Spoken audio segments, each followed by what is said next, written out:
A young millionaire finds two little twins praying at his wife's grave in the middle of winter. But when he hears what they whisper, he freezes and starts to cry. The biting winter wind whipped through the headstones of Greenwood Memorial Gardens, tearing away the last dry leaves clinging stubbornly to the branches of the trees. Jack Thompson adjusted his cashmere scarf around his neck, more out of habit than necessity. The cold he felt came from within, a chill no piece of expensive clothing could ease. It had been exactly 1 year since Sarah passed away. 1 year since his world fell apart in a series of hospital beeps and sympathetic looks from the medical staff. The soles of his Italian shoes crunched against the gravel of the winding path leading to the Thompson family mausoleum, a route he could now walk with his eyes closed after so many visits. But today, something felt different. Still several yards away from Sarah's grave, Jack noticed unusual movement. Two small figures stood before the white marble headstone. Children. Twins, from what he could tell, with matching light hair and navy blue coats. They couldn't have been more than 5 or 6 years old. Jack slowed his pace, an odd sensation creeping into his chest. Who were these children? Why would they be visiting his wife's grave?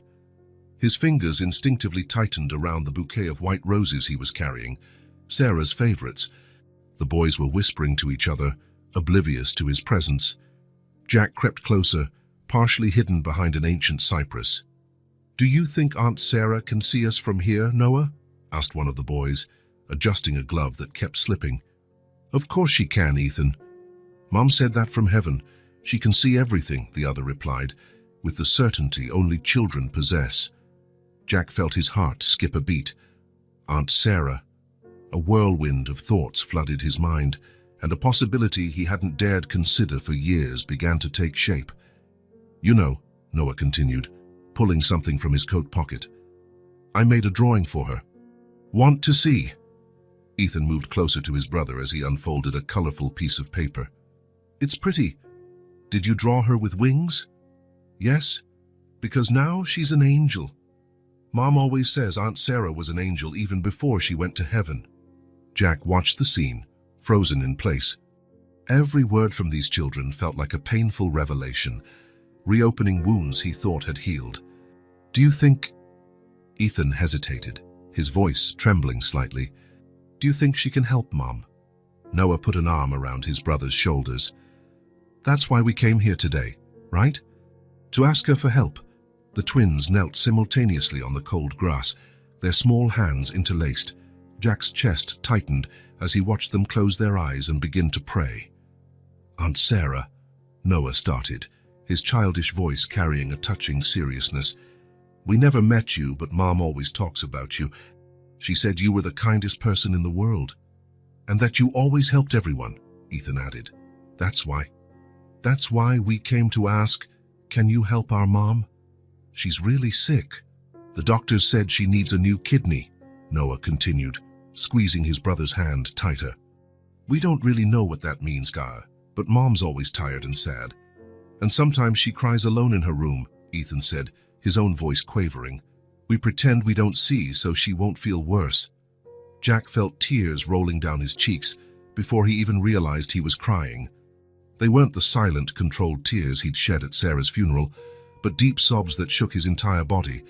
Emily, his sister, was ill, gravely ill, and her children, nephews he hadn't even known existed, were here, praying at Sarah's grave, asking for a miracle. "Please, Aunt Sarah," the twins said together, "help our mom get better." Noah carefully placed the drawing on the grave, anchoring it with a small stone so the wind wouldn't blow it away. The children stayed like that for a few more moments in silence, still holding hands. "Ethan, Noah," a woman's voice called from a distance. "It's time to go." The boys stood up quickly, making a small bow to the grave before running toward the voice. Through his tears, Jack watched them head toward a female figure waiting by the cemetery gate. Even from a distance, even after all this time, his heart recognized that silhouette. Emily, his sister. When he finally composed himself enough to approach the grave, his eyes were immediately drawn to the drawing the twins had left behind. With trembling fingers, he picked it up and unfolded it. It was a simple depiction, drawn in crayon. a blonde-haired woman wearing a white dress and wings, hovering above four other figures, two small ones holding hands with a taller woman lying in what looked like a hospital bed. The world he'd so carefully built over the past years, a world of business, success, and self-imposed solitude, began to crumble in light of this unexpected revelation. Sarah wasn't just his wife. She was also the sister-in-law who had always tried to keep the family together, even when he and Emily had drifted apart after that devastating argument. Jack carefully placed the drawing in the inside pocket of his coat. The white roses, now slightly battered, were gently laid on the headstone. "Help me do the right thing, my love," he whispered to Sarah, touching the cold marble one last time before turning away. He had a lot of work to do. He needed to find out where Emily lived, how bad her condition really was, how to approach this reunion after so many years of silence. But for the first time since Sarah's death, Jack Thompson felt something other than emptiness. Hope. The winter sun was beginning to set on the horizon, painting the sky with orange hues that made the headstones cast long shadows across the frozen grass. A new chapter was about to begin, born from an unexpected encounter on a cold winter afternoon, and from the innocent prayers of two children who, without knowing it, had deeply touched the heart of an uncle they had never met. Jack barely slept that night. The twins' drawing remained on his nightstand, the childish figures illuminated by the lamp he couldn't bring himself to turn off. Every time he closed his eyes, he saw the little twins kneeling by Sarah's grave, their voices echoing in his mind. "Mom's really sick." At 5 in the morning, he gave up on trying to sleep. Sitting in his penthouse office overlooking a city still asleep, he began to plan his investigation. As the CEO of Thompson Enterprises, he had the resources and connections to find Emily. The question was, where to start? He picked up his phone and dialed a number he rarely used. "Marcus, it's Jack Thompson. I know it's early, but I need an urgent favor." Marcus Chen was his trusted private investigator, responsible for all the company's major due diligences. If anyone could find Emily, it was him. "I need you to locate my sister, Emily Thompson. Last known address was in Lakeside, but that was 8 years ago." While waiting for Marcus's initial findings, Jack dove into his own resources. He accessed databases, scoured social media, searched for any digital trace Emily might have left. The initial search turned up little. His sister had always been discreet, and after the fallout, she seemed to have become even more reclusive. The first report from Marcus arrived mid-morning. Emily had moved from Lakeside 6 years ago, after marrying Michael Miller. The twins were born a year later. Jack felt a twinge in his chest. He'd missed his sister's wedding, the birth of his nephews, and so many important milestones. "Mr. Thompson," his assistant interrupted his thoughts, "Dr. Warner is online too. He says it's about the medical records you requested." Jack hesitated for a moment. Using his influence to access medical records wasn't exactly ethical, but the image of the twins praying wouldn't leave his mind. "Dr. Warner, yes, I understand confidentiality, but she's my sister." The information came in bits and pieces, each puzzle piece revealing a story that made his heart sink. Emily had been diagnosed with chronic kidney disease 2 years ago. Her condition had deteriorated progressively. She was on the transplant list, but her rare blood type made the wait even more agonizing. That afternoon, Marcus sent a more detailed report. Emily had been working as a teacher at a local elementary school, at least until her medical leave began. Her husband, Michael, was a civil engineer, but had reduced his workload to help care for her and the children. They lived in a modest home in the suburbs, about an hour from the city. Jack examined the surveillance photos Marcus had attached. Emily leaving a dialysis clinic, thinner than he remembered, but still wearing that gentle smile she was known for. The twins, Ethan and Noah, playing in the front yard. Michael helping Emily into the car after a consultation. These were scenes of a family life he had excluded himself from, or rather, that he had rejected in a moment of anger and pride. The words of that last argument still burned in his memory, but now they felt so insignificant compared to the gravity of the situation. By the end of the day, he had all the necessary information: current address, medical routine, the family's financial situation. The reports showed that Emily and Michael had recently taken a mortgage on their house, likely to cover growing medical expenses. Jack stood up and walked to his office window. The sun was setting on the horizon, painting the sky with the same hues he'd seen at the cemetery the day before. Somewhere not too far away, his sister was fighting a serious illness while her children prayed for a miracle. He picked up the phone once more. "Marcus, I need you to do one more thing.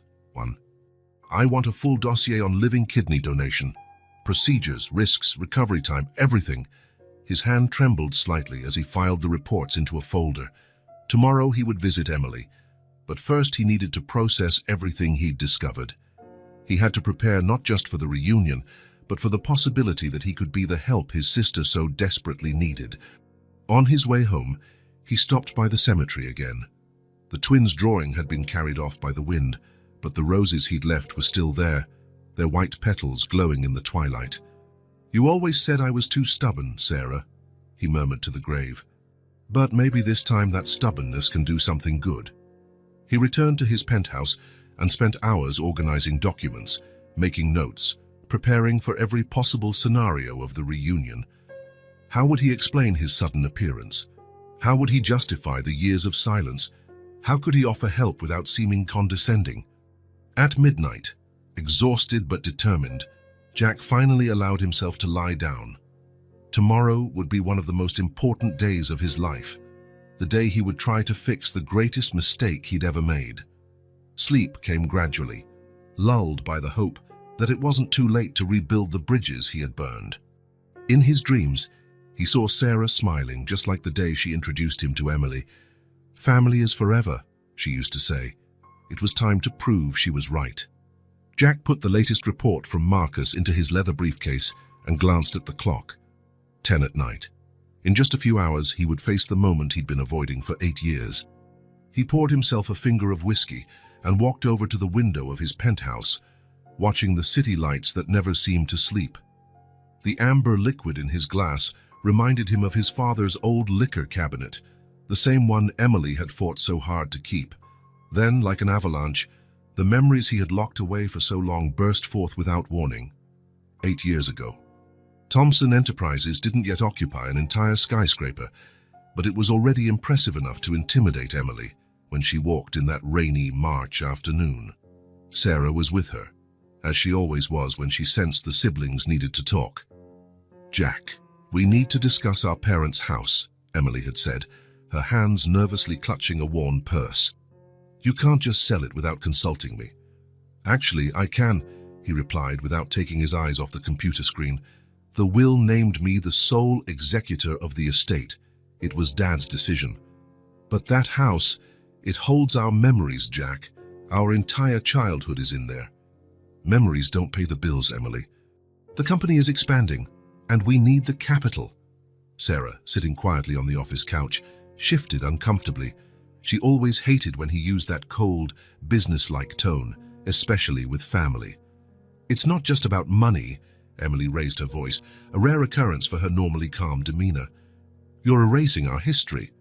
First it was the antique furniture you auctioned off, then Dad's book collection you sold to a collector. History." Jack finally stood, his voice dripping with bitterness. "What history, Emily? The one where Dad was dying, day by day, while you were halfway around the world chasing your idealistic dreams. The history of Mom asking for you on her deathbed. That's not fair." Tears began forming in Emily's eyes. "I was doing humanitarian work. They said they understood, that they were proud." "Proud?" Jack let out a humorless laugh. "You know what pride is? Building something from scratch, turning a small family business into an empire. That's honoring Dad's legacy, not running away from it." "Jack, please," Sarah intervened gently, rising to stand beside him. "You two are letting old wounds." "Old wounds," Emily interrupted, her voice shaking. "He's always been like this, Sarah. He measures everything in dollars and cents. He even turned our parents' love into a competition. At least I was here." Jack slammed his hands on the desk, making the picture frames wobble. "While you were out saving the world, I was holding Mom's hand during chemotherapy. I was managing Dad's medication, watching him lose his memory day after day." Sarah tried again. "Jack, Your father always said his greatest treasure was having 2 children who— No! Jack cut her off, years of resentment spilling over. Don't give me Dad's platitudes. You don't have that right. You're not really family, Sarah. Being my wife doesn't give you that right. The silence that followed was absolute. Jack saw the exact moment his words struck Sarah like a slap. Emily stepped forward to hug her sister-in-law protectively, her eyes flashing with rage. How dare you? Sarah is more family than you ever were. She never turned love into a numbers game. Leave, Jack said through clenched teeth. Get out of my office. The house will be sold tomorrow, and there's nothing you can do about it. Emily walked to the door, but before leaving, she turned back one last time. Dad used to say you had his eyes, but now, all I see is coldness in them. You haven't just sold our house, Jack. You sold your soul. In the present, Jack set his empty glass on the table, his hands trembling slightly. Sarah never mentioned that afternoon again, but something changed. Over the 3 years that followed, before her death, she tried countless times to bring the siblings back together. On her deathbed, drifting in and out of morphine-induced sleep, she still whispered, "Promise me you'll find Emily. Family is forever." He promised, more to give her peace than because he truly intended to keep it. And after Sarah passed away, loneliness only solidified the walls he'd built around himself. Until yesterday, when 2 small voices in the cemetery tore down all his defenses. Jack picked up his phone and reread Marcus's last message. Address confirmed. 237 Oak Street. Emily usually gets back from dialysis around 10 a.m. Tomorrow. Tomorrow he would face the consequences of his choices, his harsh words, his excessive pride. Tomorrow he would try to fix what he'd broken 8 years earlier. You were right, Sarah, he murmured into the silence of his penthouse. Family is forever, and tomorrow I'm going to prove it. Morning had barely broken when Jack parked his Mercedes on Oak Street. House number 237 looked exactly like it did in Marcus's photos. Modest, well-kept, with a small yard scattered with children's toys, a telltale sign of the twins. A simple swing hung from an old tree, swaying gently in the morning breeze. 9:45. According to Marcus's information, Emily would be back from dialysis soon. Jack adjusted his tie for the 10th time, a nervous habit Sarah used to find amusing. Today he wore a simpler suit, consciously avoiding the ostentation that used to irritate Emily in the past. 10:05. A blue Volkswagen turned the corner, slowing as it approached the house. Jack recognized the man at the wheel from the report photos, Michael Miller, Emily's husband. In the passenger seat, his sister looked exhausted, her head resting against the window. The moment he'd rehearsed mentally dozens of times over the past 24 hours had arrived. Jack stepped out of the car, his legs trembling slightly as he walked toward the driveway. Michael noticed him first, his expression shifting from curiosity to recognition and then to concern. Emily looked up as the car stopped, and for a moment the world seemed to freeze. Jack saw the exact instant she recognized him. Her eyes widened, one hand flew to cover her mouth, and every bit of color drained from her already pale face. "Jack?" Her voice was barely a whisper through the half-open window. Michael quickly got out of the car, positioning himself protectively between them. "Emily, do you want me to ask him to leave?" Emily didn't answer right away. Her eyes, so much like their mother's, studied Jack as if trying to solve a particularly complex puzzle. Finally, she shook her head slightly. "It's okay, Michael." Could you give us a minute?" Michael hesitated, clearly reluctant to leave her alone, but eventually nodded. "I'll be inside if you need me." Before going, he shot Jack a warning glance. The siblings stood in silence for a long time, the weight of 8 years of separation hanging between them like an invisible wall. Emily looked even more fragile up close, her hollowed cheeks and dark circles bearing witness to her ongoing battle. How did you find me?" she finally asked, her voice quivering. Jack took a step forward, stopping when he saw her instinctively recoil. "I saw your children yesterday at the cemetery. They were praying at Sarah's grave." Emily closed her eyes, understanding dawning on her tired face. "The boys, they begged to visit Aunt Sarah. I didn't know you still went there. Every first of the month, Jack replied softly. Just like you. A sob escaped Emily's lips, and before Jack could react, her legs gave way. He moved instinctively, catching her before she fell. That simple physical contact seemed to break a dam.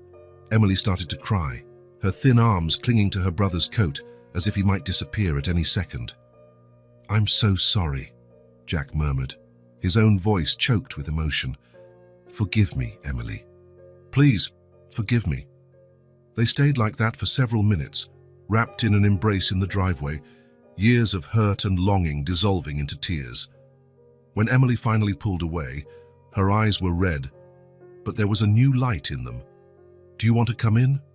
The boys are at school, and I think we have a lot to talk about. Inside, the house felt cozy, decorated with family photos and children's drawings. Jack noticed a framed picture on the living room shelf, an old photo of the last Christmas they all spent together. Sarah stood there, smiling between the siblings. Would you like some coffee? Emily offered, more out of habit than true hospitality. Actually, Jack answered, pulling a folder from his briefcase, I think we need to talk about your health first. Emily froze in mid-step toward the kitchen. How? I know about the kidney disease. I know about the dialysis and the transplant list, Jack said, hesitating. I also know you and Michael refinanced the house to pay for treatment. You had no right, Emily whispered, but there was no anger in her voice, only weariness. Not after all this time. No, I didn't, Jack agreed, sitting on the couch. Just like I had no right to say those horrible things 8 years ago, to hurt you and Sarah the way I did. Emily took a seat in the armchair opposite him, her hands trembling slightly. Why now, Jack? Why after all this time? Because yesterday I heard your children asking Sarah for a miracle. Because they shouldn't have to pray for their mom when they have an uncle who can help. Jack leaned forward. Because Sarah made me promise on her deathbed that I'd find you, and I failed that promise for far too long. Tears welled in Emily's eyes again. She kept trying to bring us back together, even after that terrible fight, until the end. I know. And I was too stubborn, too proud to listen. Jack took a deep breath. Emily, about our parents' house. No, she interrupted softly. It was never about the house, Jack. It was about you turning everything into numbers, assets and liabilities. It was about you forgetting that family can't be calculated on a spreadsheet. And you running off to the other side of the world wasn't just about helping people, Jack replied, without accusation in his voice. It was about escaping Dad's expectations, the pressures, the shadow of the empire he built. Emily nodded slowly. Maybe we were both running and each in our own way.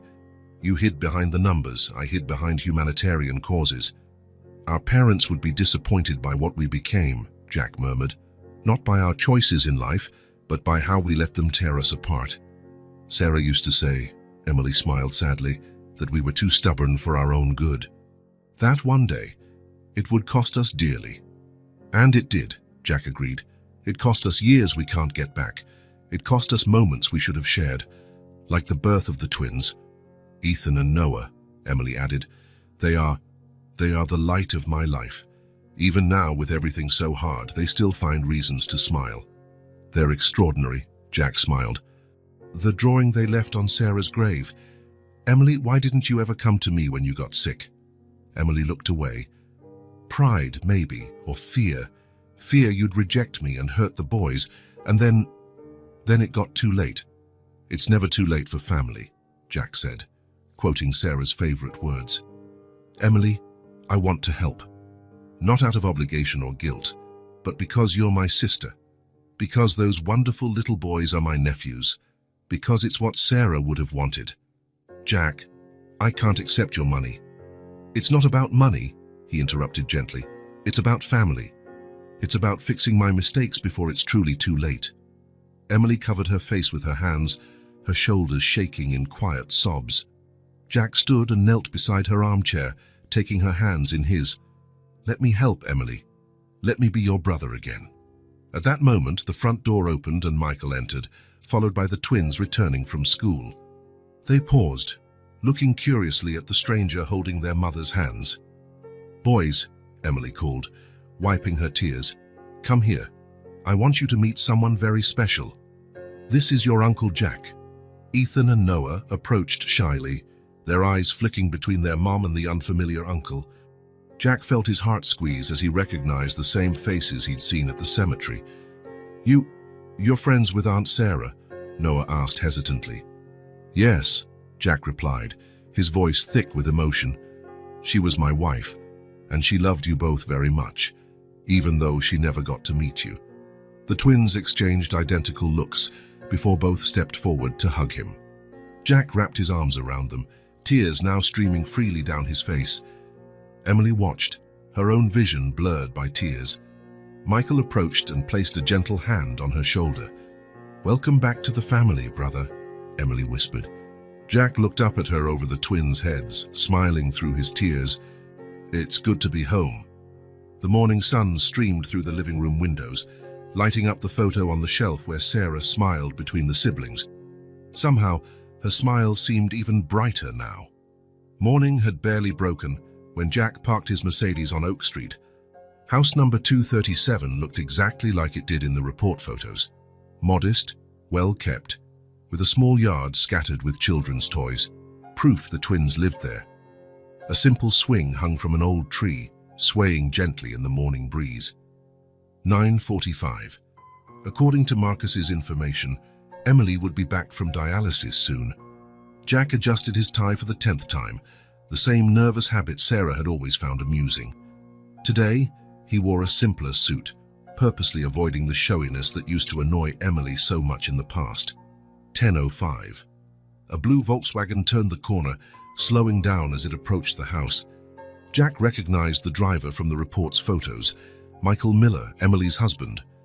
In the passenger seat, his sister looked exhausted, her head resting against the window. The moment he had rehearsed dozens of times in his mind over the past 24 hours had finally arrived. Jack got out of his car, legs trembling slightly as he walked toward the driveway. Michael noticed him first, his expression shifting from curiosity to recognition to concern. Emily lifted her eyes when the car stopped, and for a moment, time seemed to stand still. Jack saw the exact instant she recognized him. Her eyes widened, her hand flew to cover her mouth, and all color drained from her already pale face. "Jack," she whispered through the partially open window. Michael quickly exited the car, positioning himself protectively between the siblings. "Emily, do you want me to ask him to leave?" Emily didn't immediately respond. Her eyes, so similar to their mother's, scanned Jack like he was an unsolved riddle. Finally, she gave a small shake of her head. "It's fine, Michael." Could you give us a minute?" Michael hesitated, clearly unwilling to leave her alone, but eventually he nodded. "I'll be inside if you need me." Before going, he shot Jack a warning look. The siblings remained silent for long moments, the weight of 8 years of separation looming between them like an unseen wall. Emily looked even more fragile up close, her cheeks hollowed and her eyes ringed with dark circles that spoke of her struggle. How did you find me?" she finally asked, her voice unsteady. Jack took a step forward, stopping when he saw her recoil slightly. "I saw your kids yesterday at the cemetery. They were praying at Sarah's grave." Emily closed her eyes, understanding settling over her tired features. "The boys, they kept asking to see Aunt Sarah. I didn't know you still went there." "Every first of the month," Jack replied softly, "just like you." A sob escaped Emily's lips.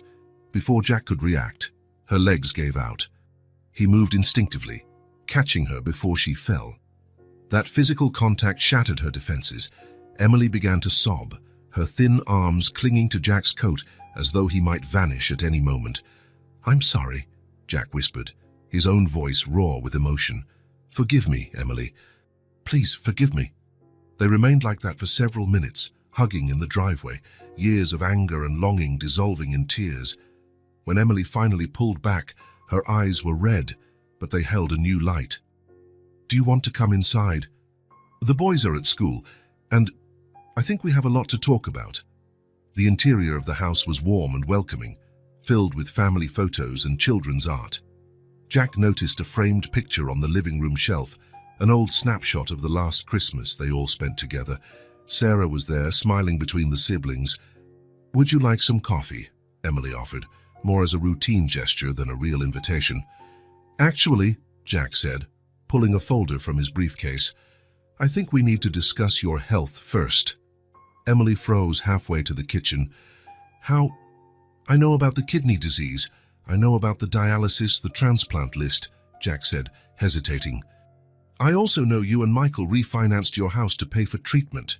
"You had no right," Emily murmured, but her voice held no anger, only exhaustion. "Not after all this time." "You're right, I didn't," Jack agreed, sitting on the couch.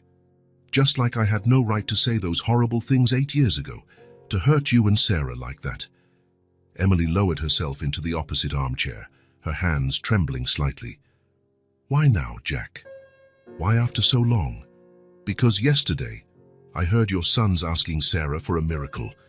"Because they shouldn't have to pray for their mother when they have an uncle who can help," Jack leaned forward.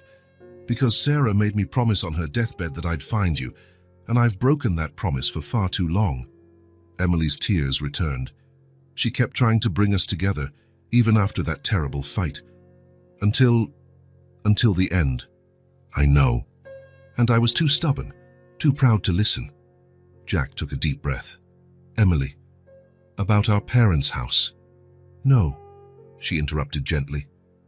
"It was never about the house, Jack. It was about you reducing everything to numbers, assets, and liabilities. It was about you forgetting that family can't be calculated on a spreadsheet. And you going to the other side of the world wasn't just about helping others," Jack said without accusation. "It was about escaping Dad's expectations and the shadow of the empire he built." Emily nodded slowly. Maybe we were both running, each in our own way. You hid behind the numbers, I behind humanitarian work. Mom and Dad would be disappointed by who we've become," Jack murmured. "Not by our chosen paths, but by letting them tear us apart. Sarah used to say," Emily smiled sadly, "that we were too stubborn for our own good, that one day it would cost us dearly." "And it did," Jack agreed. "It cost us years we can't get back. It cost us moments we should have shared, like the twins' birth." "Ethan and Noah," Emily said, "they are the light of my life. Even now, with everything so hard, they find reasons to smile." "They're amazing," Jack smiled. "The drawing they left at Sarah's grave. Emily, why didn't you reach out to me when you got sick?" Emily avoided his eyes. Pride, maybe, or fear. Fear you'd reject me, that you'd hurt the boys. And after that, it felt like it was too late. "It's never too late for family," Jack repeated Sarah's mantra.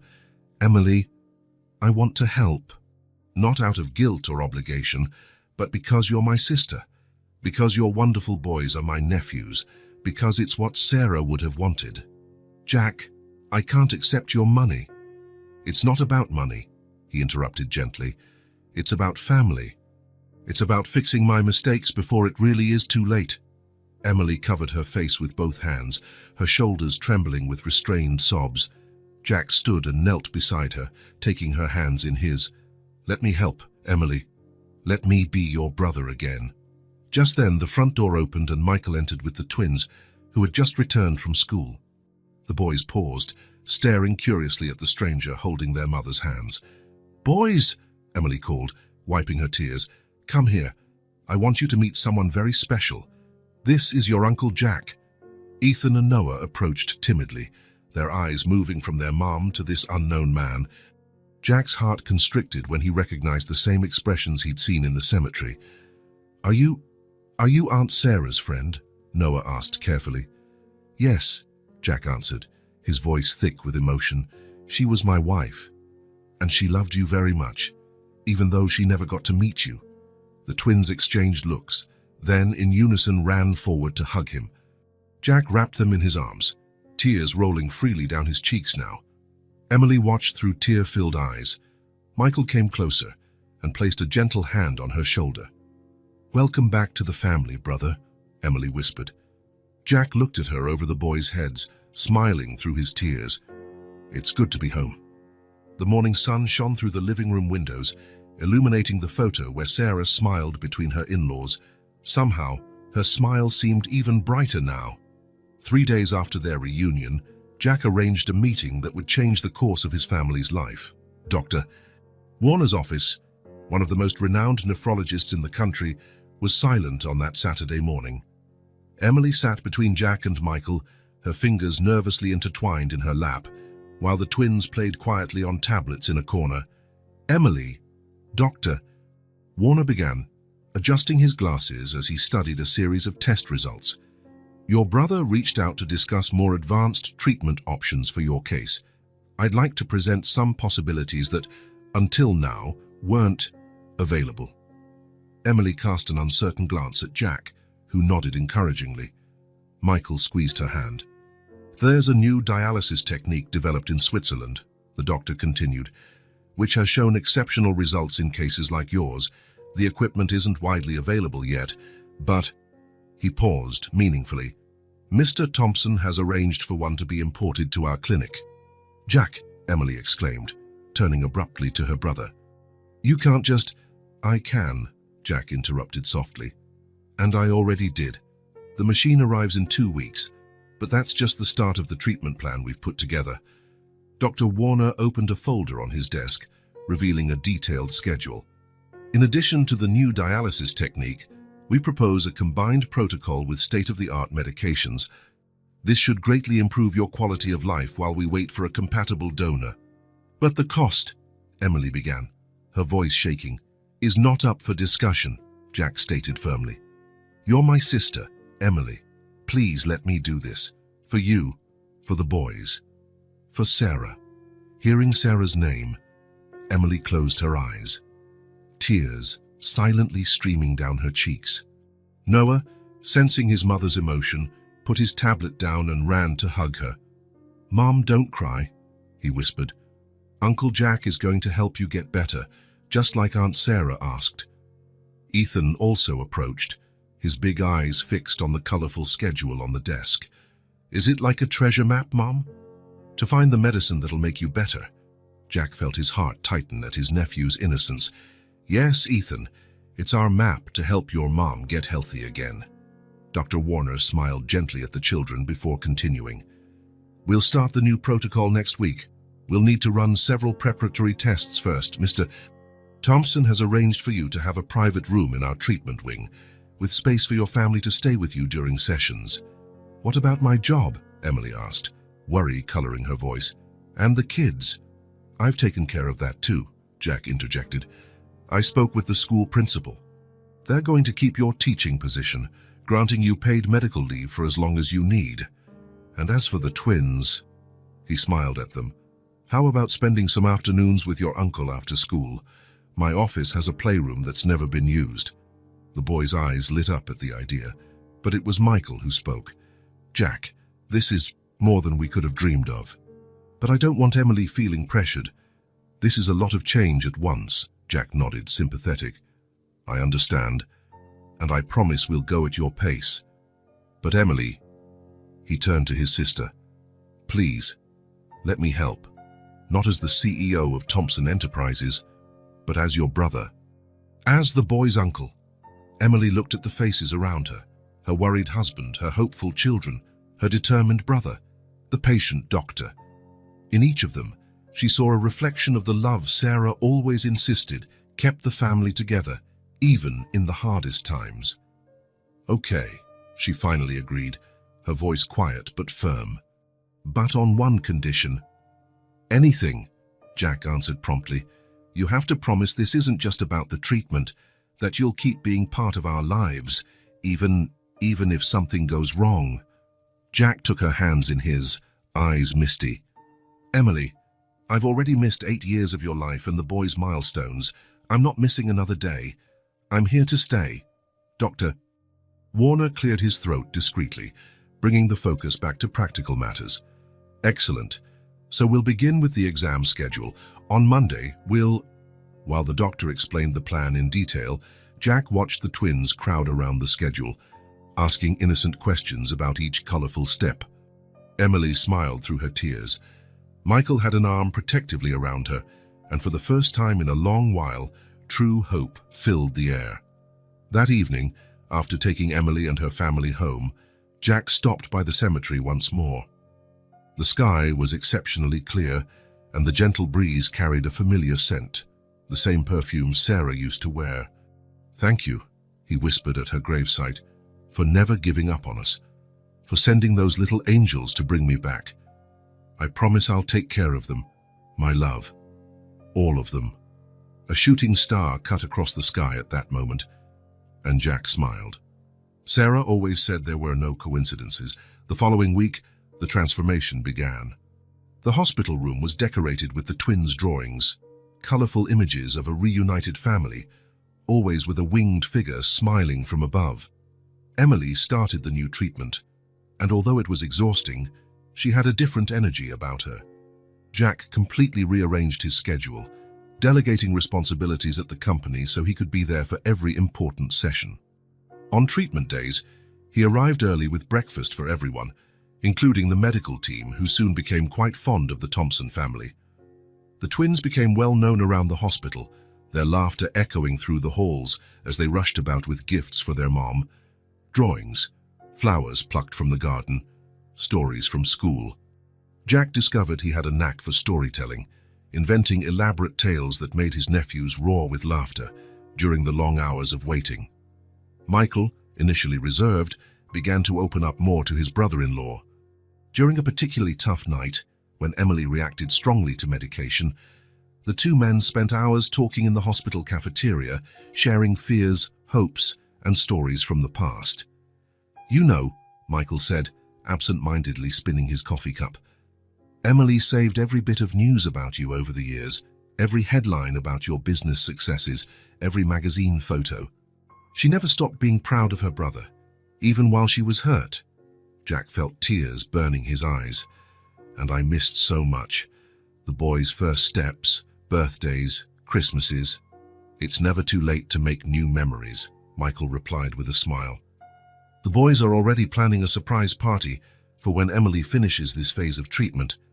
They insist it has to be at your penthouse because, according to Ethan, Uncle Jack has the best view to see Aunt Sarah in the sky." The new treatment protocol continued, week after week. Lab results began to show slow but steady improvement. Dr. Warner remained hopeful yet cautious in his predictions. The Swiss dialysis machine proved its worth, providing more efficient sessions with fewer side effects. 1 month after starting treatment, Jack arranged a surprise. Using old photos and the stories Emily told the boys, he transformed one of the hospital room walls into a family timeline. Pictures of their parents, of the siblings' childhood, moments with Sarah, and blank spaces labeled future memories, ready to be filled in with new milestones. Emily cried when she saw the wall, but these were tears of a different kind now. Tears of hope, of healing, of a family reunited. The twins spent hours studying the pictures, asking questions about each one, weaving connections between the past and present with the profound simplicity of children. "Look, Mom," Ethan exclaimed one day, pointing to an old photo. "Uncle Jack has the same smile as Grandpa. And Aunt Sarah had the same golden hair you do, Mom," Noah added proudly, noting the resemblance. The medical staff noticed the difference family support made in Emily's treatment. She responded better to medication, her energy levels rose, and even her blood pressure stabilized. Dr. Warner commented that he'd never seen a patient so thoroughly cared for. "Family love," he said during a consultation, "is sometimes the best prescription we can give." One afternoon, while Emily was resting after dialysis, Jack found the twins whispering in the hallway, huddled over a piece of paper. "What are you up to, little ones?" he asked, curious. "We're making a list," Noah answered seriously, "of all the things we'll do when Mom gets better." "Can we show you?" Ethan asked, his eyes shining. Jack sat down on the floor with them, and his heart melted as he read the items in their childlike handwriting. Picnic in the park party at Uncle Jack's place, trip to the beach, Christmas all together, visit Aunt Sarah to say thank you. "This is a very special list," Jack said, his voice thick with emotion. "Can we add a few more things?" The boys nodded enthusiastically, and soon the three were lost in plans for the future, their laughter echoing through the corridor. Emily, awakened by the noise, watched from the door, her heart brimming with love and gratitude. That night, after everyone had left, she opened her diary, a gift from Sarah years before, and wrote, "Dear Sarah, you were right. Family is forever. And now, at last, we're all together again. Thank you for never giving up on us, even after you left. Your little angels brought Jack back, and with him they brought hope. With love, Emily." The next day, when Jack arrived for another treatment session, he found the twins napping on the hospital room sofa, each holding one of their mother's arms, while Michael worked quietly on his laptop. The scene felt so natural, so right, that for a moment Jack sensed Sarah beside him, smiling that "I knew you could do it" smile. The new treatment protocol entered its most intensive phase. Mornings at the clinic started early, with Emily hooked up to the Swiss dialysis machine, while Jack and Michael took turns keeping her company. The twins, well adjusted to the new routine, turned the hospital room into their second home, filling it with drawings and stories. One morning, as Emily rested after a particularly tough session, Jack took the twins to the hospital cafeteria. It had become a ritual: hot chocolate for them, coffee for him, and lots of stories. "Uncle Jack," Ethan began, wiping chocolate foam off his upper lip, "tell us again how you met Aunt Sarah." It was the third time that week they'd asked for the story, but Jack never tired of telling it. As he described their chance encounter in a bookstore, he watched his nephew's rapt expressions, so much like Emily's when she was little. "And Mom?" Noah interrupted at his favorite part. "Did she like Aunt Sarah from the beginning?" "From the very first moment," Jack smiled at the memory. "Sarah had this gift for winning people over. She was the one who convinced your mom to follow her dream of becoming a teacher, you know." The twins exchanged surprised looks. "But Mom has always been a teacher," Ethan protested. "Not always," Jack explained, seizing the moment to learn more about his nephew's lives. "And you two, did you always study at her school?" Noah shook his head. "We only went there after she got sick. It was easier for her to drop us off and pick us up." "We used to live in another town," Ethan added. "It was small, lots of fields. Dad built bridges." Jack absorbed every detail, filling in the gaps of the lost years.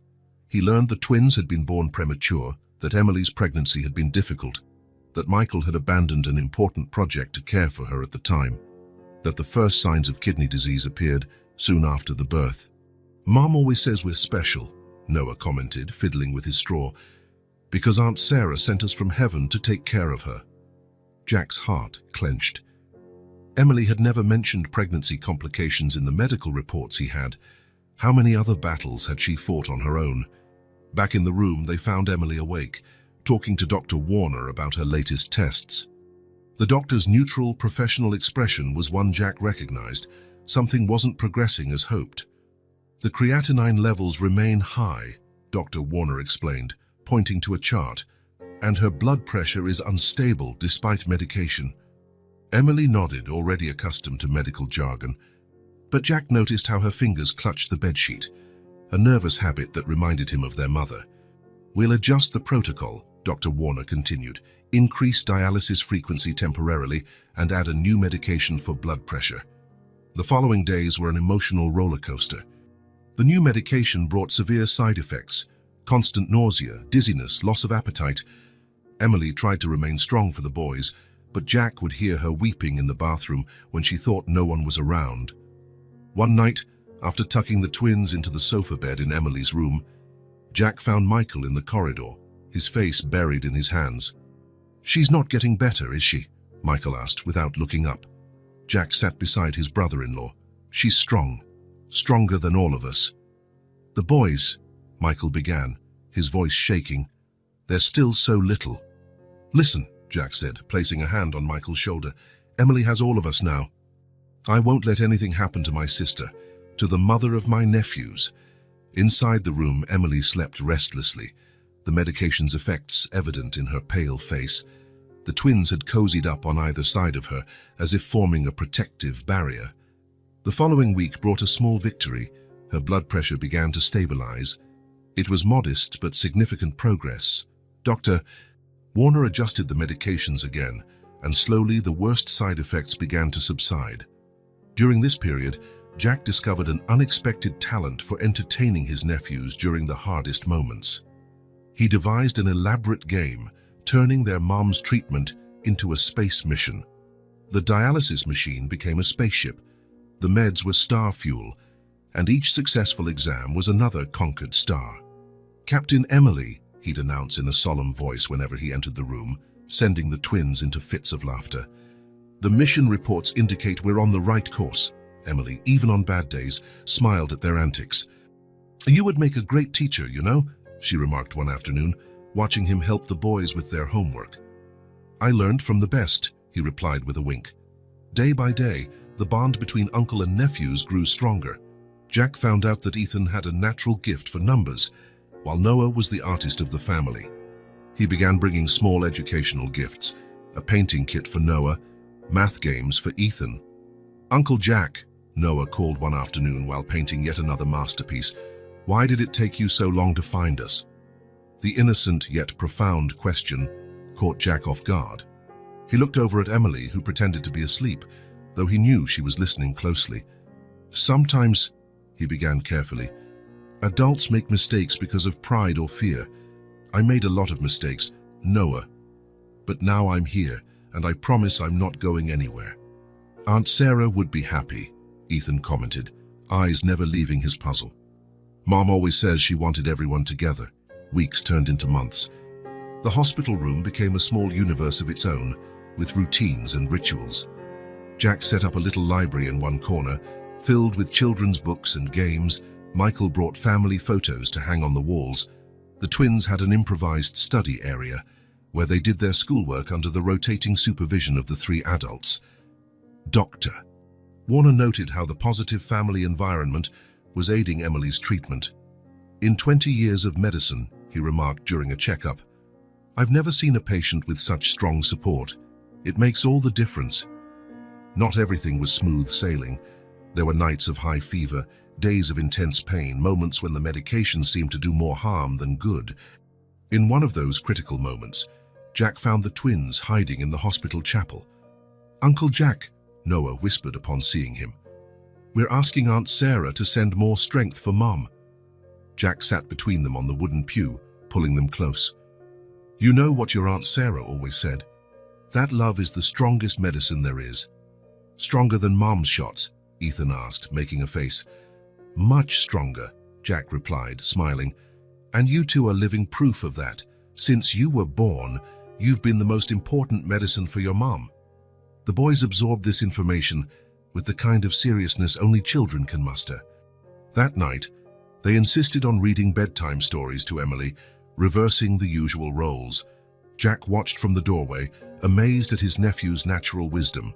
As the treatment advanced, Emily began to have more good days than bad. On mornings, she felt stronger. She'd give the boys little lessons, turning the room into a makeshift classroom.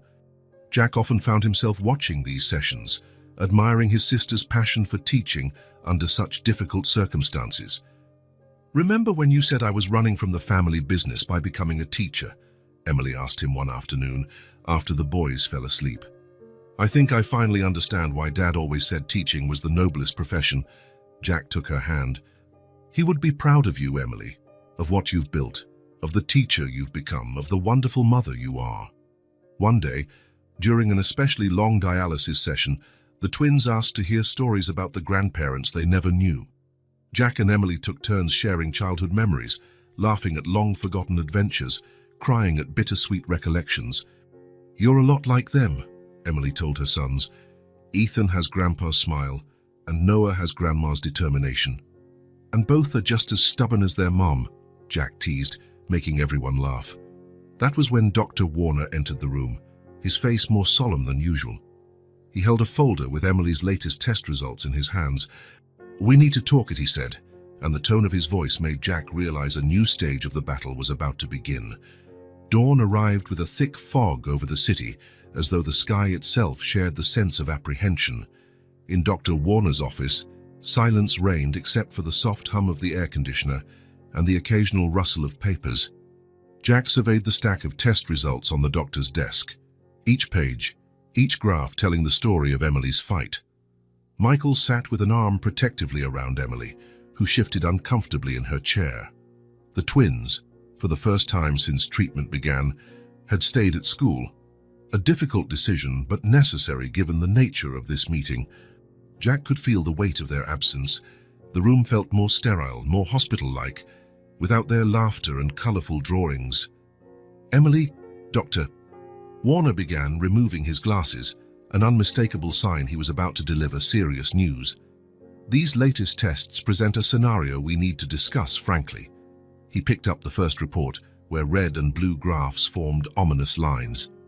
"Your kidney function continues to decline despite the intensive protocol. Your creatinine levels are persistently high, and your glomerular filtration rate has dropped below 15%. Emily squeezed Michael's hand tightly. "What does that mean, practically speaking, Doctor?" "It means we've reached a critical point. Dialysis, even with the most advanced equipment, is no longer enough to keep your levels stable. Your body is finding it increasingly difficult to eliminate toxins, and other organs are now being affected." Jack felt a knot tighten in his throat. "What are our options?" "At this stage," Dr. Warner answered, folding his hands on the desk, "we really only have one viable option, a kidney transplant. And we need to do it within the next 3 months, while Emily is still strong enough to undergo surgery." Dr. Warner then began detailing the clinical picture, using technical terms that had become part of their everyday vocabulary in recent weeks. He showed them tests revealing the increasing buildup of toxins in her blood, the stress on her heart, the early signs of liver strain. "The good news," he continued, "is that a successful transplant can reverse almost all these issues. With a healthy kidney, Emily could return to a normal life, go back to teaching, watch her children grow up, live without dependency on dialysis." "But the waiting list," Emily began, her voice trembling. "Could take years," Jack finished. "And with your rare blood type—" "Exactly," Dr. Warner agreed. "That's why we must seriously consider a living donor transplant. The success rate is significantly higher, and we could schedule it before her condition worsens further." Michael cleared his throat, his voice raspy. "I already offered to be a donor. We did tests last month, but—" "What?" Jack interrupted, turning sharply to face them. "Why didn't you tell me?" "I'm not compatible," Michael explained, frustration evident in his tone. "And you'd already done so much, Jack. We didn't want—" "No," Jack stood, his decision evident in every word. "No more shielding me. Dr. Warner, I want to do all the compatibility tests, starting now." The doctor studied Jack for a long moment before nodding. "As siblings, you have a higher probability of a match. But I must be very clear about the risks and implications." For the next 40 minutes, Dr. Warner spelled out the entire process, the numerous required tests, from basic blood work to complex genetic screenings, the risks of surgery, the lifestyle changes following donation, the recovery period. The following weeks became a marathon of medical exams. Jack essentially moved into the hospital, splitting his time between Emily's room, blood draws, imaging tests, and consultations with specialists. Each test brought a new wave of anxiety. Every partial result was met with bated breath. The twins, shielded from the technical details, still sensed the changed atmosphere. One night, as Jack drove them home after visiting their mum, Noah asked the question he'd been holding on to. "Uncle Jack, are you going to give Mum a little piece of you so she gets better?" The innocent phrasing almost made Jack lose control of the car. "How do you know that, buddy?" "We heard Nurse Rose talking," Ethan explained. "She said you're doing a bunch of tests to see if you can help Mum." Jack parked, turning to face the boys. "Yes, I'm trying to help her, but we still don't know if it'll work." "It will," Noah stated, with the unshakable certainty only children have. "Aunt Sarah will help." That night, after dropping the boys off with Michael, Jack went to the cemetery again. It was a frequent occurrence now, especially before important test results. "Tomorrow we get the final results, love," he whispered to Sarah's grave. "If I'm a match." "Well, you always said Emily and I were more alike than we wanted to admit." The day of the final result dawned under a thin drizzle. Jack had barely slept, tossing in bed as he imagined all the possibilities. The meeting with Dr. Warner was set for 9 o'clock, but he arrived at the hospital by 7, unable to wait at home. Emily was already there, pale from another difficult night of dialysis. Michael dozed in a chair next to her, dark circles under his eyes betraying sleepless nights. For the first time in weeks, the twins insisted on staying home from school so they could be here. At exactly 9 hours, Dr. Warner entered the room, carrying a folder that seemed thicker than usual. The silence that followed was deafening. "Well," the doctor began, a small smile forming behind his mask, "it appears we have good news." Jack felt his knees go weak. Emily let out a quiet sob. "The match is nearly perfect," Dr. Warner continued, opening the folder to reveal the results. "All the main markers line up. The tissue typing is excellent, and the cross-match showed no adverse reactions." "So that means," Emily began, her voice failing, "that means your brother can be your donor, yes?" "In fact, it's rare to see such a good match, even among siblings." The twins, who had been unusually silent, burst into excited cheers. Noah jumped into Jack's arms, while Ethan hugged his mother carefully, mindful of her dialysis tubes. "So," Jack said, his voice shaking with emotion, "when can we schedule the surgery?" Dr. Warner assumed his professional demeanor again. "We need to run a few final tests on you, Jack, and adjust Emily's protocol to prepare her for the transplant. But if everything goes well, we can schedule it for 3 weeks from now." 3 weeks, Emily echoed, as if testing the sound of the words. "Jack, are you sure? Absolutely sure?" Jack walked to his sister's bedside and took her hand in both of his. "Emily, these past months I've watched you fight with everything you've got. I've seen your kids praying for a miracle. I've witnessed our family's love overcoming years of anger and distance. How could I not be sure?" Michael, silent until then, stood and embraced his brother-in-law. No words were needed. The gesture said it all. Dr. Warner cleared his throat discreetly.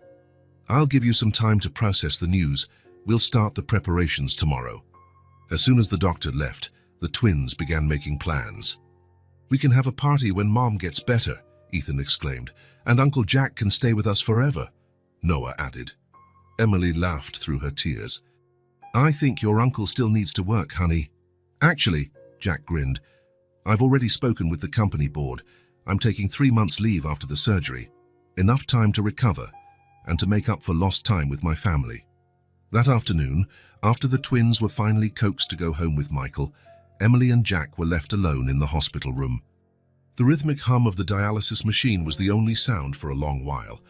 "Jack," Emily finally broke the silence, "do you remember the last Christmas before the argument, when Sarah insisted on making that huge dinner? How could I forget? She burned the turkey, and we ended up ordering pizza. She said something that night while you were on the phone with some business emergency. She said that one day you'd understand some things are more important than career success." Jack felt tears sting his eyes. "She was always the wisest of the 3 of us." "Thank you," Emily whispered. "Not just for the kidney, but for coming back, for being my brother again." "I've always been your brother, Emily. I got lost for a while." They fell silent again, but it was a different kind of silence this time, one filled with promise, hope, and a future. Through the hospital window, a sunbeam broke through the clouds, casting a rainbow on the fogged glass. Jack smiled, recalling how Sarah always said rainbows were signs of angels smiling. As he watched his sister drift off to sleep, exhausted but at peace, he could almost feel her smile, blessing this new beginning. 3 weeks. In 3 weeks, they would face the most challenging part of this journey. But for the first time in a long while, fear had yielded to hope.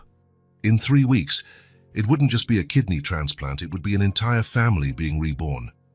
"You were right, Sarah," Jack whispered to the rainbow.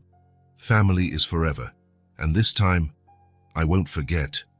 The morning of the surgery dawned bright and unusually clear, as though the universe itself conspired to shine light on this crucial day.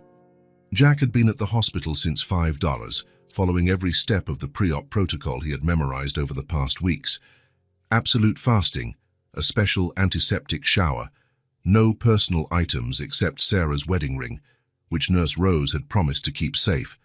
In the room next door, Emily was also being prepped, surrounded by Michael and the twins, who had special permission from Dr. Warner to stay with her until it was time. The medical team moved with quiet efficiency, checking vitals, adjusting medications, verifying each detail of the preparations with near-military precision. "Uncle Jack," Noah exclaimed upon seeing him at the door already in a hospital gown, "we made you a good luck picture."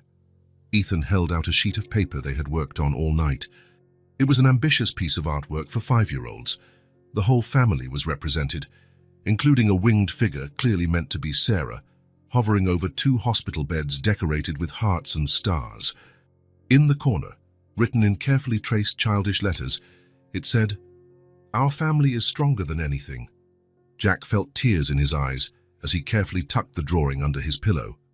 "It's the most powerful good luck charm I could ever have," he said, embracing his nephews. Dr. Warner appeared promptly at 7, accompanied by his core team, Dr. Chen, the assisting surgeon, Dr. Maria, the nephrologist, and Lisa, the head surgical nurse. "It's time," he announced gently. "We need to do the final steps."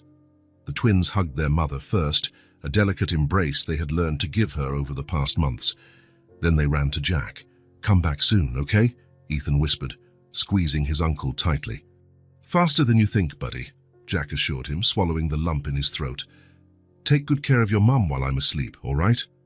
"We promise," Noah said solemnly, "and Aunt Sarah will take care of both of you from up there." The medical team guided Emily out first. As Jack watched her being wheeled down the corridor, he remembered their conversation the previous night, after everyone else had gone home. "Are you absolutely sure?" she asked for the 100th time, fear shining behind her eyes. "I'm more certain of this than any decision I've ever made," he had replied, and he meant it. "Tomorrow is just the first day of the rest of our lives, and sis." In the operating suite, teams worked in perfectly choreographed unison, like a well-rehearsed orchestra. Dr. Warner personally oversaw both operating rooms, connected by an internal hallway designated for transplants. Jack watched the overhead fluorescent lights pass by as they rolled him in, the distinct hospital smell stronger than ever. "Count backward from 10D, the anesthesiologist instructed, placing a mask over his face. Her badge said, "Dr. Patricia," and her gentle smile was the last thing Jack consciously remembered. 10, 9, 8. Jack thought of Sarah, Emily, the twins. 7, 6. The room began to blur, the edges of his vision softening. 5. His final impression was of a familiar smile hovering above him, unsure if it belonged to Dr. Patricia or Sarah. In the waiting room, Michael tried to keep the twins occupied with games and stories. He'd brought their favorite books, tablets loaded with educational apps, and even special snacks prepared by a neighbor. But nothing could fully dispel the anxiety that hung in the air. Each time the door opened, all eyes turned hopefully, only to face more waiting. The hours dragged on like days. 4 hours passed, then 5, then 6. Dr. Warner had warned them the procedure would be lengthy, first removing Jack's kidney, a meticulous operation requiring absolute precision to preserve blood vessels and the ureter. Then the actual transplant in Emily, where every suture and connection had to be flawless. "Why is it taking so long?" Noah asked for the 10th time, his small voice revealing the fear he was trying to hide. "Because the doctors are being extremely careful," Michael explained patiently. "It's like putting together that 1,000-piece puzzle of yours. You have to fit every piece just right." Finally, after what felt like an eternity, Dr.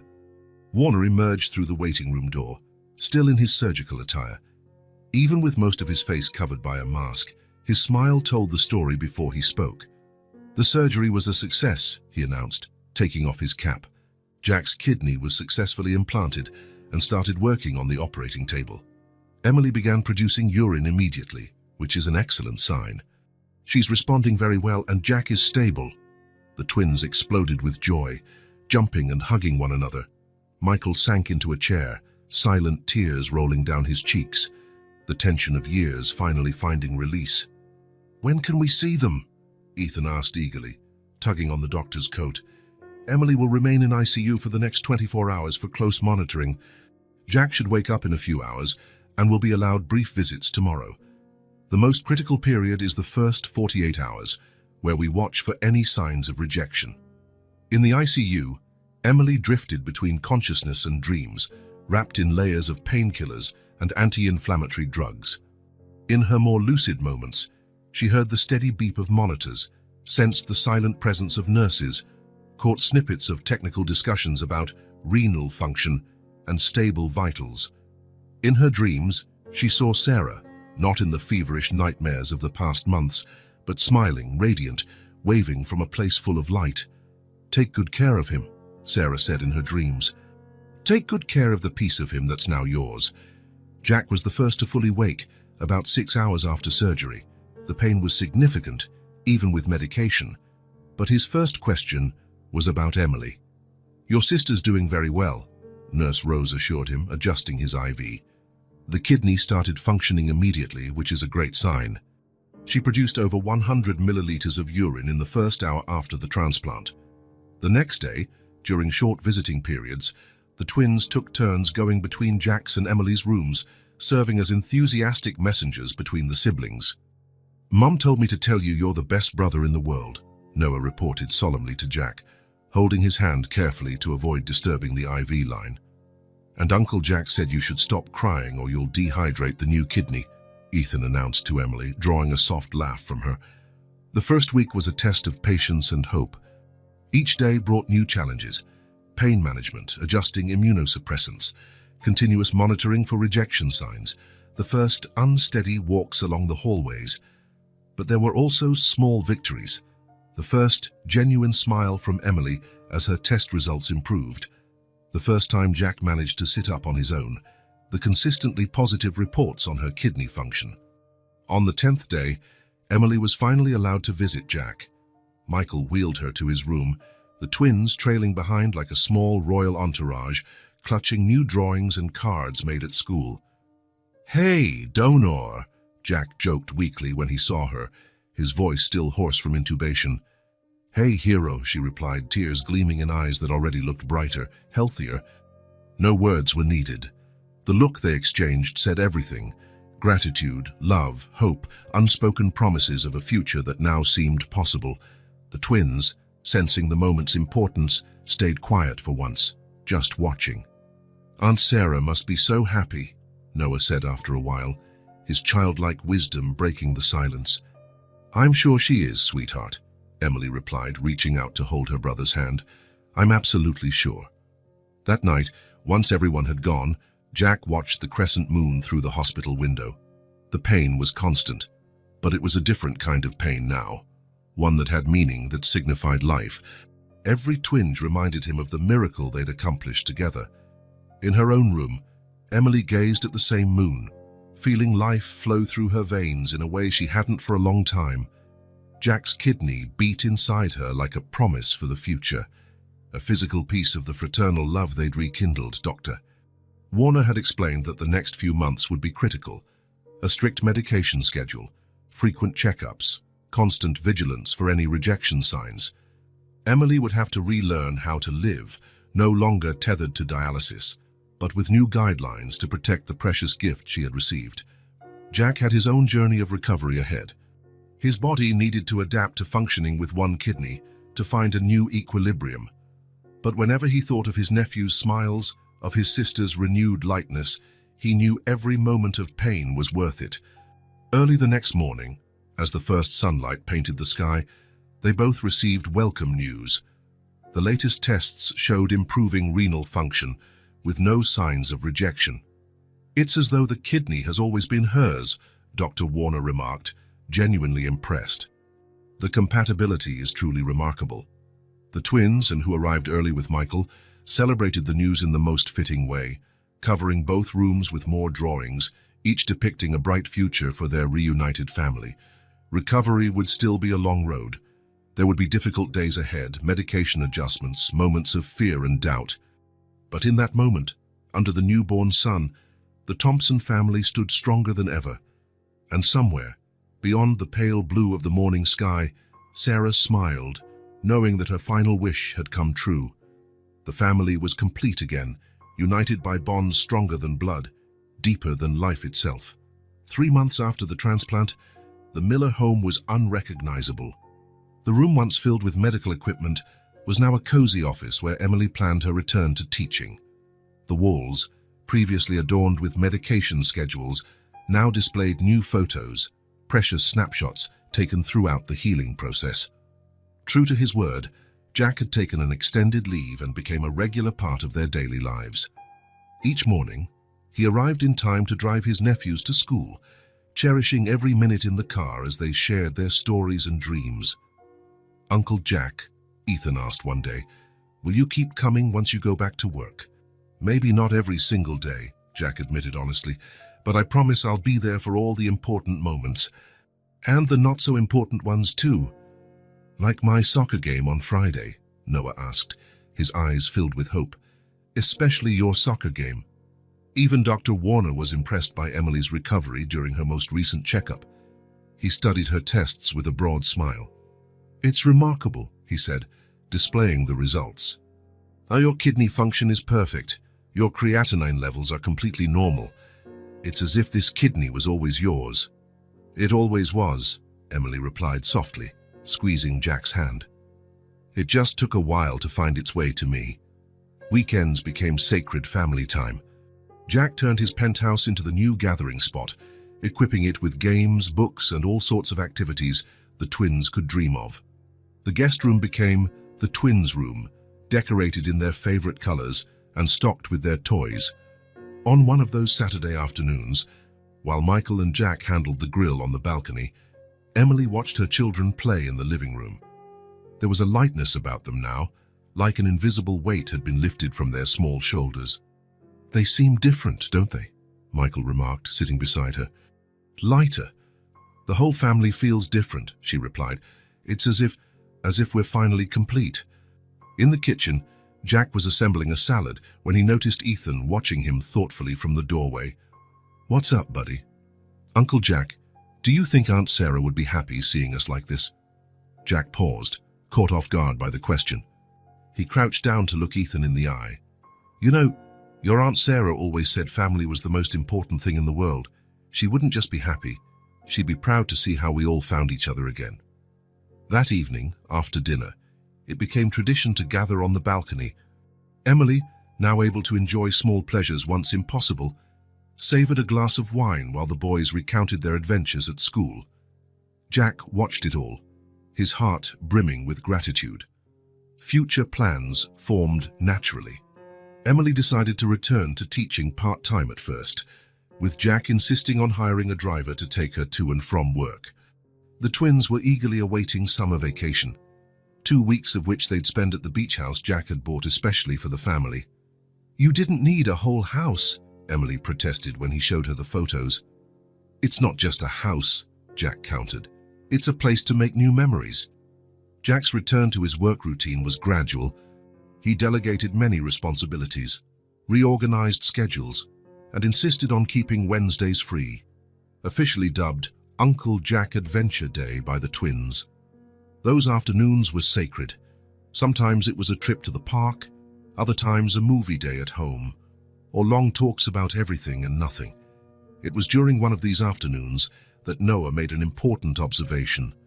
"Uncle Jack, you smile just like Mom when you're really happy," he said, studying an old photograph. "And you furrow your brow like her when you're worried," Ethan added. Jack laughed, realizing the twins were right. There was so much of his family in him, so much of him in Emily, so much of their parents in the twins. A continuous cycle of love and inheritance, seen and unseen.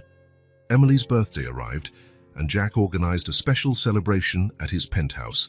He turned it into a miniature garden, replicating their parents' backyard, where so many happy memories had been made. "How did you remember all these details?" Emily asked, moved to tears as she touched the white roses, their mother's favorites. "Sarah," Jack replied simply. "She kept photos of everything and wrote down every detail. I found her albums while I was preparing for the transplant.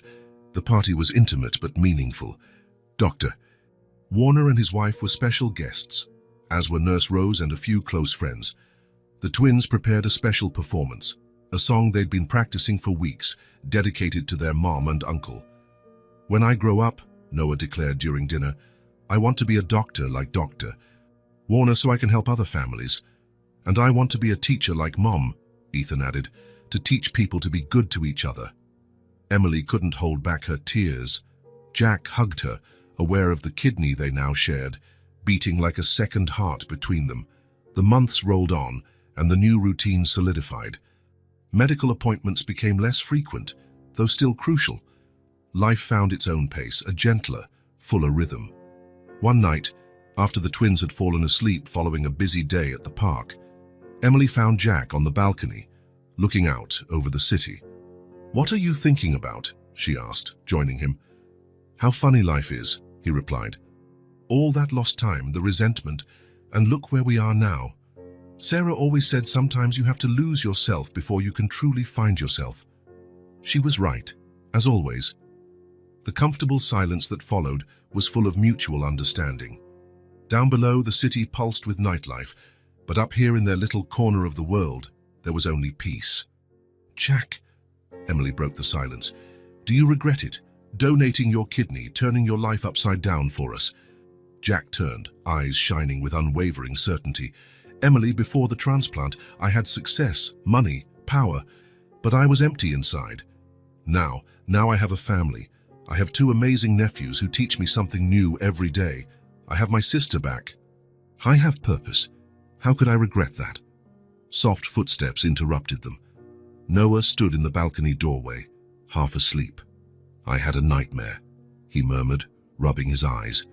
Jack scooped him up like he did when Noah was smaller. "Want to tell your uncle about it? I dreamed you left us again." "Hey, buddy." Jack kissed the top of his head. "That's never happening." "Uncle's promise." "Pinky swear." Noah extended his little finger. "Pinky swear." Jack hooked his own with his nephew's, exchanging a meaningful glance with Emily.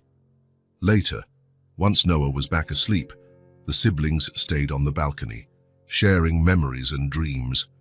The future stretched before them, no longer a threat but a promise. "You know what's funny," Emily mused. "For years, I tried to explain to the boys what it was like to have a brother. Now they finally understand. And I finally understand what it means to be an uncle," Jack said with a smile. "It's like being a parent and a best friend at the same time." The night breeze carried the scent of flowers from the balcony garden, white roses, Sarah's favorites.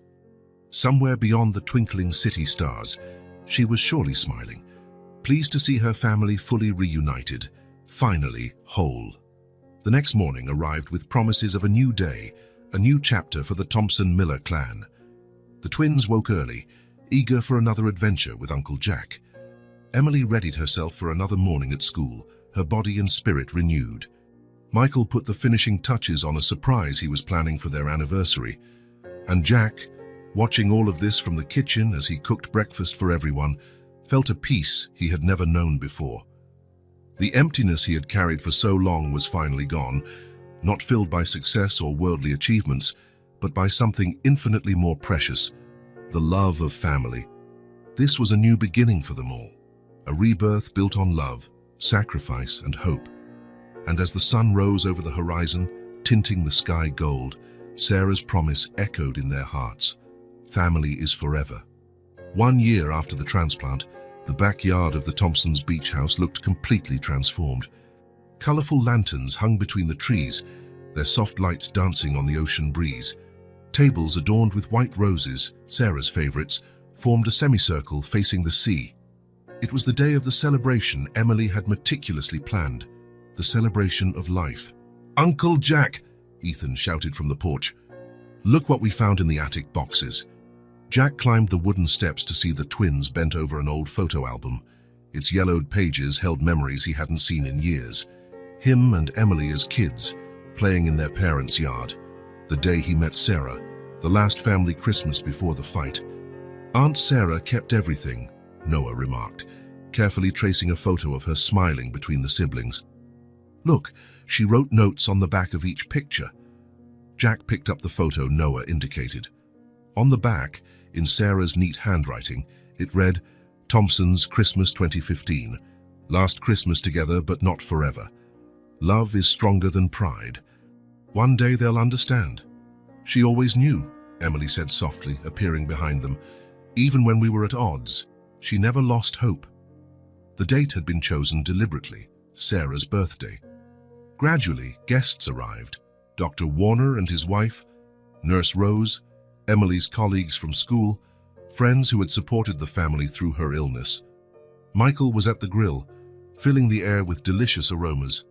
As the sun began its descent, painting the sky pink and orange, Jack asked for everyone's attention. Dressed in a light suit, something Sarah would have liked, he stepped onto the porch steps. "A year ago," he began, emotion thick in his voice, "we were together in a hospital, surrounded by fear but clinging to hope. Today, we gather to celebrate not just life, but the love that brought us to this moment." Emily joined him, radiant in her blue dress, the color that had always been her signature. "Sarah," she continued, "my sister-in-law, my friend, my sister by heart, always said that family is forever. Even when we didn't believe it, she believed it for us." The twins, wearing matching suits, climbed the steps carrying a large covered frame. With synchronized motions, they revealed their secret gift, a collage of photographs forming Sarah's smiling face. "We used all the photos we could find," Ethan explained proudly, "and we did it in her favorite colors." Tears welled in Jack's eyes. Sarah's face, formed by hundreds of joyful moments captured in pictures, seemed to beam straight into his soul. Michael came forward holding a large, time-worn envelope. "We found this among Sarah's things," he said, handing it to Jack. "She left instructions for it to be opened today." With slightly trembling hands, Jack opened the envelope. Inside was a letter and several sheets of paper. Sarah's familiar handwriting told one last story. "Dear Jack and Emily," he read aloud, "if you're reading this, it means you finally found your way back to each other. I always knew it would happen. The love between you is too strong to be broken by pride or hurt." Emily held her brother's hand as he continued. "Attached, you'll find my final gift to our family. These are deeds to a beachfront lot, the same place where we spent our childhood summers. I bought it years ago, dreaming of the day our family would be together again. It was precisely where they now stood, on land Jack had purchased without knowing its deeper history. It's no coincidence," Sarah's letter went on. "The universe has its own ways of reconnecting what's meant to remain linked. This place was always magical for our family, and now it belongs to you. Build new memories here. Teach the twins to swim in the same waters where you learned. Tell them all the stories, even the sad ones, because they make us who we are. And always remember, love is the most powerful force there is. It heals, transforms, redeems. It can transcend time, distance, and even death. I'm with you in every sunset, in every wave that kisses the shore, in every laugh of the twins, in every moment of joy, and also in sorrow. With all my love, Sarah." Silence fell, broken by Noah pointing at the horizon. "Look, a rainbow." Indeed, a perfect rainbow arched across the ocean. Sarah always said rainbows were signs of angels smiling. The celebration continued late into the night. Dr. Warner gave a heartfelt toast, recalling the journey from diagnosis to that very moment.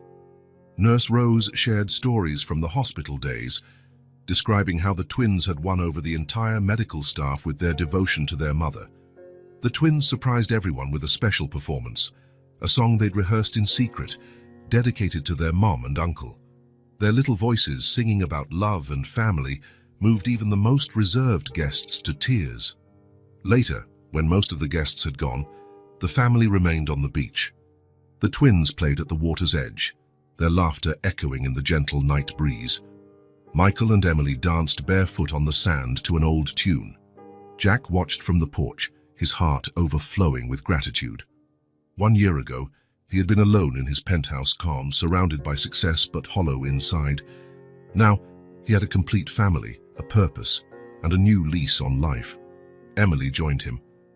"Sarah would be proud," she said softly, "of all of us." "She is," Jack replied. "In a way, she never truly left." The twins ran up to them, dripping with ocean water and beaming. "Can we sleep here tonight?"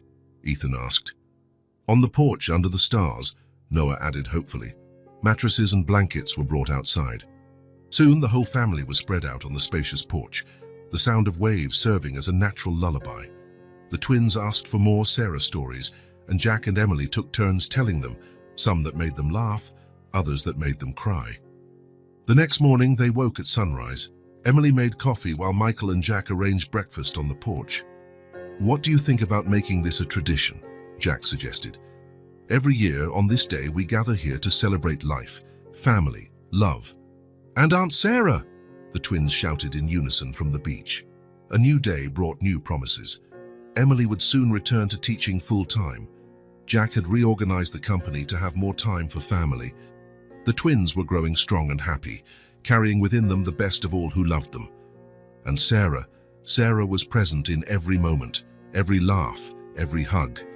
Her love had transcended time and distance, uniting this family in ways no one could have foreseen. Later that day, Jack found one last gift from Sarah, a small note tucked inside his old journal, bearing a single sentence, "Love always finds its way home." And there, on that beach where so many stories began and began again, the Thompson family was finally home, redeemed, renewed, complete. A living testament that love, in its purest and most unconditional form, can work the greatest miracles.